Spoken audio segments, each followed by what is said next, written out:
Hello बच्चों, हमारे पास क्वेश्चन है। Consider the arrangement shown in figure. The distance d is large compare to the separation between the slits. Find the minimum value of d so that there is a dark fringe at o। सबसे पहले हमें o पे क्या मिलनी चाहिए? Dark fringe मिलनी चाहिए। ठीक है, तो डार्क फ्रिंज के लिए जो आपका पाथ डिफरेंस होता है, एक ही बात करते हैं हम लोग।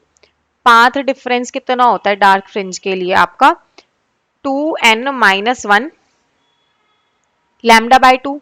ठीक है, पाथ डिफरेंस देखो क्या हो जाएगा। ये ए पॉइंट है, ठीक है, ये आपका बी पॉइंट है और ये आपका ओ पॉइंट। और यहां से वैल्यूज देखो, ये एक बार ऐसे जाएगी लाइट, एक बार ऐसे गई और ए से यहां तक सीधी सीधी चली गई। ठीक है, तो पाथ डिफरेंस क्या होगा? A B plus B O minus A O is equal to 2n-1 lambda by 2। ठीक है, अब n इज इक्वल टू 1 ले लेते हैं कंडीशन में, तो ये वाली वैल्यू आ जाएगी आपकी लैम्डा बाय 2 इक्वल्स टू चलेगी ये वैल्यू। ठीक है, अब देखो ये डिस्टेंस d है, यहाँ 90 डिग्री बन रहा है, तो ये कितना हो गया? d square plus D square. Similarly ये डिस्टेंस d ये d, तो ये कितना हो गया? d square plus D square. ठीक है, तो ये कितना हो जाएगा आपका 2 √d square plus D square minus A O कितना है? d plus D 2d। ठीक है, is equal to lambda by 2। 2 common ले लिया, साथ में d कॉमन ले लिया, तो जब देखो यहां से d कॉमन लोगे तो आप d स्क्वायर से डिवाइड कर रहे हो basically. d square by D square minus 1 is equal to lambda by 2। अब इस वैल्यूज में लगाती हूँ मैं बाइनोमियल एक्सपेंशन, क्योंकि मेरा फर्स्ट पार्ट 1 आ गया।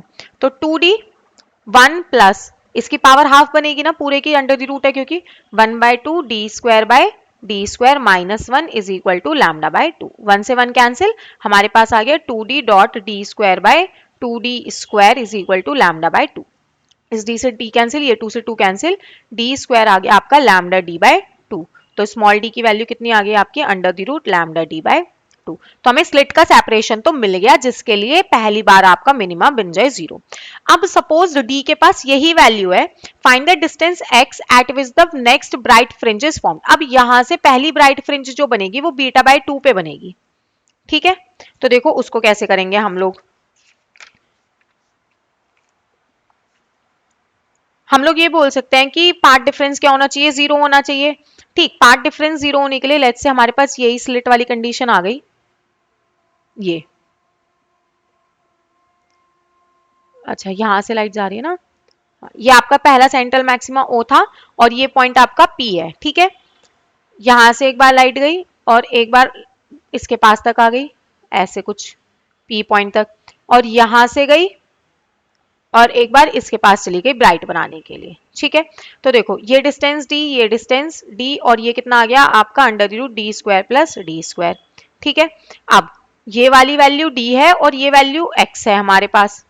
ठीक है, तो ये कितना आ जाएगा? Under the root D square plus X square, और ये वैल्यू आपकी d। तो हमें क्या होना चाहिए? पार्ट डिफरेंस 0 होना चाहिए। इसका मतलब a b c, A B plus B P is equal to A C plus C O होना चाहिए। तो देखो d plus under the root D square plus D square is equal to d plus under the root D square plus X square. आप ये भी बोल सकते हो कि बाय सिमेट्री, क्योंकि पार्ट डिफरेंस यहाँ 0 तभी होगा जब ये सेपरेशन और ये सेपरेशन सेम हो। तो एक तरीका तो ये है कि x is equal to D आ जाए, बाकी हम यहाँ से कैलकुलेट कर लेते हैं। तो दोनों तरफ स्क्वायर रूट भी cancel, D square plus D square is equal to D square plus X square. तो यहाँ से d is equal to X आ जाता है आपका पॉजिटिव वैल्यू के लिए। तो आपकी कब होगी पहली bright fringe? x is equal to D के लिए। अब सी पार्ट की बात करते हैं। सी पार्ट में उसने बोला है find the fringe width. Fringe width कितनी आएगी?